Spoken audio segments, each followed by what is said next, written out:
پیارے بچوں، ایک سوداگر تھا۔ اس کی 3 بیٹیاں تھیں۔ بڑی 2 بیٹیاں بہت مغرور تھیں اور ہر وقت خوبصورت نظر آنے کے لیے بناؤ سنگار کیے رکھتیں، جبکہ ان کی چھوٹی بہن ان کے بالکل برعکس تھی۔ وہ سادہ زندگی گزارنا پسند کرتی تھی۔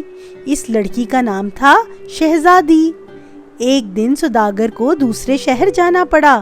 سوداگر نے اپنی 3 بیٹیوں کو بلا کر پوچھا، تمہارے لیے کیا لے کر آؤں؟ سب سے بڑی بیٹی نے زیورات کی فرمائش کی۔ چھوٹی نے کہا، ابا جان میرے لیے اچھے اچھے کپڑے لے کر آنا۔ لیکن شہزادی چپ چاپ کھڑی رہی۔ سوداگر نے شہزادی سے پوچھا، تمہارے لیے کیا لاؤں؟ شہزادی بولی، ابا جان مجھے کسی تحفے کی ضرورت نہیں، پھر بھی اگر آپ اصرار کرتے ہیں تو میرے لیے گلاب کا پھول لے آئیے گا۔ سوداگر نے تحفے لانے کا وعدہ کیا اور سفر پر روانہ ہو گیا۔ سوداگر نے شہر میں اپنا کام ختم کیا، دونوں بیٹیوں کے لیے فرمائشی تحفے خریدے، لیکن شہزادی کے لیے گلاب کا پھول نہ مل سکا۔ اپنے گھر واپس آتے ہوئے سوداگر کا گزر ایک جنگل سے ہوا۔ سوداگر نے دیکھا کہ جنگل بیابان میں ایک عالی شان محل تھا۔ وہ اس محل کے قریب گیا۔ محل کا دروازہ کھلا ہوا تھا۔ سوداگر کے آواز دینے پر اندر سے کوئی جواب نہ آیا۔ وہ محل کے اندر داخل ہو گیا۔ محل میں خوبصورت باغیچہ تھا۔ اس باغیچے میں مختلف پھولدار پودے لگے ہوئے تھے۔ ان میں سے ایک پودے پر بڑے بڑے گلاب کے پھول تھے۔ گلاب کے پھول دیکھ کر سوداگر کو شہزادی کی فرمائش یاد آ گئی۔ اس نے فوراً آگے بڑھ کر گلاب کا ایک خوبصورت پھول توڑ لیا۔ سوداگر نے پھول جیسے ہی توڑا کہ اسے اپنے پیچھے قدموں کی آہٹ سنائی دی۔ سوداگر نے مڑ کے دیکھا تو ایک بھوت کھڑا تھا۔ بھوت نے گرجدار آواز میں سوداگر کو کہا، تم نے میرے باغ سے گلاب چرایا، اب تم سزا کے لیے تیار ہو جاؤ۔ سوداگر نے بھوت کی منت سماجت کی اور بتایا کہ یہ پھول اس نے اپنی بیٹی کے لیے توڑا ہے۔ بھوت نے کہا، ٹھیک ہے تم جاؤ، لیکن کل تک اپنی بیٹی کو لے کر محل میں آ جانا، ورنہ تم سب لوگوں کو مار ڈالوں گا۔ سوداگر خوف زدہ ہو کر گھر کی طرف چل پڑا۔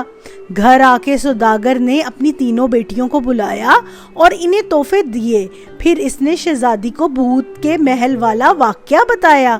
شہزادی نے کہا، ابا جان آپ فکر نہ کریں، آپ مجھے اس کا پتہ بتا دیں۔ پھر شہزادی بھوت محل پہنچ گئی۔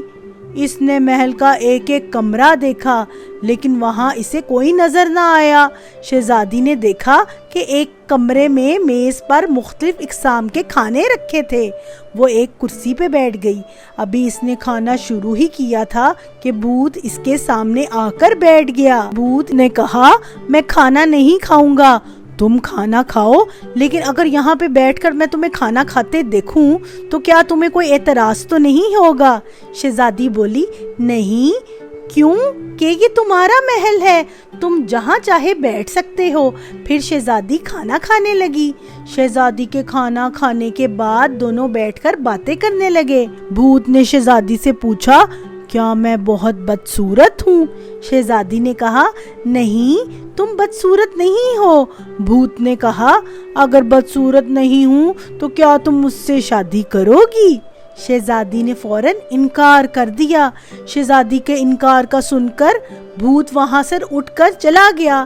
پھر روزانہ شام کے وقت بھوت آ کر اپنا سوال دہراتا اور شہزادی کے انکار پر چپ چاپ واپس چلا جاتا۔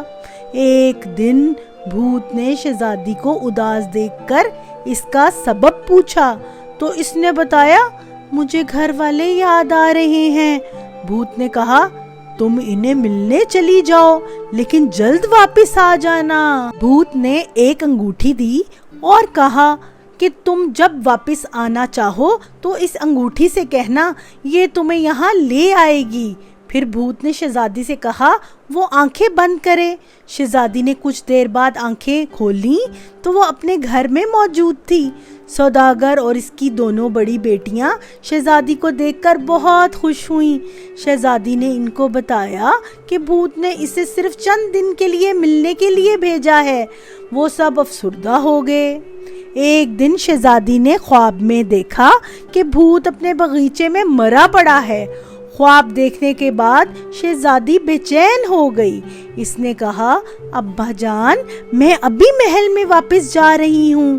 پھر اس نے بھوت کی دی ہوئی انگوٹھی کو حکم دیا کہ مجھے محل میں لے چلو۔ چند لمحوں بعد ہی شہزادی واپس محل میں پہنچ چکی تھی۔ شہزادی بڑی بے قرار سی بھوت کو تلاش کرتے ہوئے باغیچے میں آئی تو اس نے دیکھا کہ بھوت بے ہوشی کی حالت میں ایک طرف پڑا تھا۔ شہزادی اس کے پاس گئی، اس کے منہ پر پانی کے چھینٹے ڈالے اور اس کو ہوش میں لانے کی کوشش کرنے لگی۔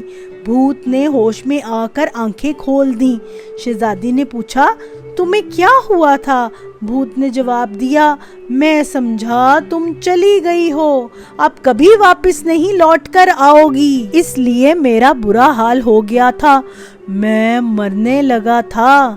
شہزادی نے کہا، میں واپس آ گئی ہوں، اب تمہیں کچھ نہیں ہوگا اور تم مرو گے نہیں، کیونکہ میں تم سے شادی کرنا چاہتی ہوں اور اب تمہیں چھوڑ کر کبھی کہیں نہیں جاؤں گی۔